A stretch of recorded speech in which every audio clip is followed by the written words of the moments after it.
Alright, so let's go through these differentiation questions. So this differentiation of your Trigo. So first thing first, we got y equal to 4 cosine cube x minus 3 cosine x. So they want us to find what is your dy dx at x equal to pi over 6. So if you recognize pi over 6 actually is a special angle which is equal to 30 degree. Of course, we try to give them in the exact form. So it's nicer. Okay, so first let's dy dx first. Okay, always remember these three rules. First, you differentiate your power. Second, you differentiate your trigo. Third, you differentiate your bracket. So this one is the three rules. So first, you just dy dx. So let's differentiate the first one first. So the 4 you can just leave it aside. So it's equal to 4. So the 3 you bring down, right? Because you want to differentiate your power first. So 3 bring down. Then after that, you use cosine. So cosine still remains because you got a 3, right? So 3 minus 1 is 2. Then after that, x. Then next thing, differentiate your trigo. When I say differentiate trigo means you want to differentiate your cosine x. Right? So when you differentiate cosine x, what you get is negative sine x bracket. Okay, last but not least, you differentiate your bracket. So bracket means is this. So differentiate x become 1. Right? Okay, next thing, I want to differentiate your negative 3 cosine x. So okay, so negative 3 just put aside first. Okay, next you differentiate cosine x. So cosine x, there's no power, so we skip the step 1. We need to go to step 2 directly, which is differentiate your trigo. So when you differentiate trigo, right, you should get negative sine x. Next thing you differentiate your bracket, which is just 1. So this one don't need to put. You want to put also can, don't want to put also can. Okay, now I simplify first. So okay, the first part, you can see, right, 4 times 3 multiplied by negative 1 multiplied by 1, right? So this will give you negative 12. Then after that, cosine square x sine x. Okay, now we go on to the second term. So second term is negative 3 multiplied by negative 1, which is positive 3. Sorry, positive 3 sine x.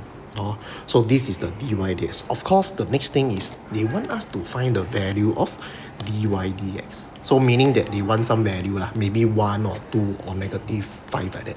Okay, now it's time to sub in. So pi over 6, right, you sub inside. So always remember, you want to make in terms of radian mode, meaning that when you do your calculation in your calculator, right, you do the radian mode. So this, okay, dy dx is equal to negative 12 cosine square pi over 6 bracket sine pi over 6 bracket. Then after that, plus 3 sine pi over 6.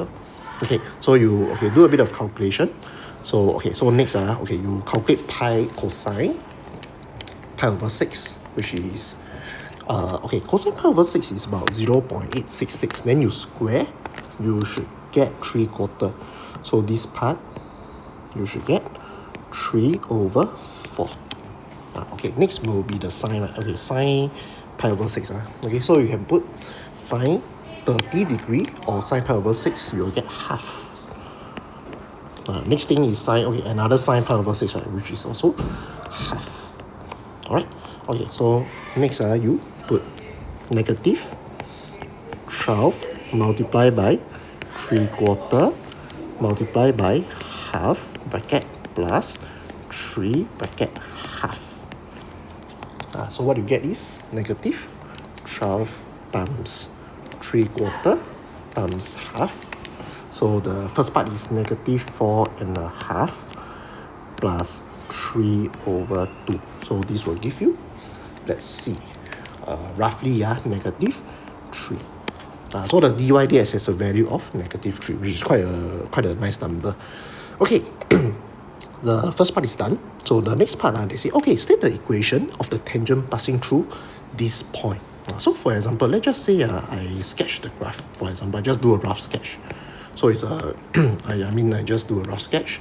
It's like that, right? Okay, they want us to find, because they just now say it's pi over 6. Okay, I say that pi over 6 is roughly here. So when you draw a tangent, it's like that, right? So the gradient at this point is what we found just now. So it's m equal to negative 3. Okay, when you want to give the equation or the equation of a tangent, you always want to give them MC. So y is equal to mx plus c. Okay, so apparently we got m already from the part A answer. So m is negative 3. The question is, how do we find what is our c? This is where we need to make use of a bit of coordinate geometry. So looking at this picture right here, right? Okay, you look at this part.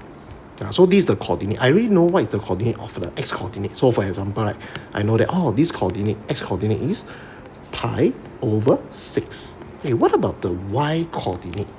The y coordinate, which I want to find, right? How do I find the y coordinate? You go back to the equation that's given to you. So the equation is given as y equal to 4 cosine cube x minus 3 cos x.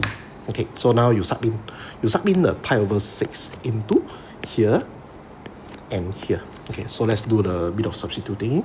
So equal to 4 cosine cube pi over 6 bracket minus 3 cos pi over 6 bracket. Okay, so let me just do a bit of substituting in. So cosine pi over 6 is... Okay, so maybe I just write down first. Okay, so cosine, if you press the calculator, cosine pi over 6 in terms of radian mode, or change your calculator to radian mode. So cosine pi over 6 is equal to roughly, okay, it's a very nice number in terms of cert. So it's actually square root 3 over 2. So that is the value of square root cosine pi over 6. Okay, now let's look at this part, right? So they want cosine cube. So cosine cube, you simply just cube the square root 3 over 2. Okay, so let's sub in. So cosine cube pi over 6 bracket. So when you do that, right? Okay, let's do a bit of manipulation first. So you cube. Okay, so let's do the denominator first. So 2 to the power of 3 is 8, right? Okay, what about square root 3 to the power of 3? So square root 3 to the power of 3, okay, let me just 3. Okay, it's actually 3 square root. Okay, 3 square root 3. Let me just so it's square root is 3 square root 3. That is the first part. So equal to 4. Okay, so this part is 3 square root 3 over 8 bracket. Okay, what about the second part? Okay, second part, same thing, like cosine pi over 6 is just square root 3 over 2. So 3 bracket square root 3 over 2, put a bracket. Okay, so now you want to find a y coordinate, it's almost already. So 4 times 3 over 8. Okay, I do a fast calculation. You should get 3 square root 3 over 2. Then the second part, negative 3 square root 3 over 2. So apparently you can see, right? Cancel away already. So it's equal to 0. Of course, my graph a bit wrong because this is not a pure cosine graph. Okay, but of course I just put as 0 as such. Okay, so after getting this, right? Okay, now we know the coordinate is pi over 6, comma 0. So the next thing is to sub inside the equation. So this one, this part, right? I will sub x, then this part, I will sub y. So when you do that, okay, so 0, right? Let's sub in 0 here. Okay, negative 3, then bracket pi over 6 plus c. So this one I just sub inside here.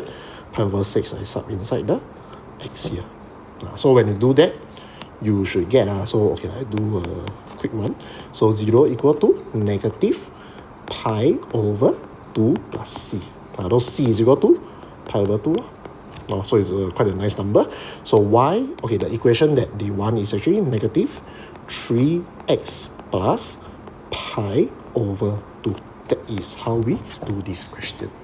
So when you are dealing with Trigo question, be it your differentiation or your integration, they will always give you a special angle one.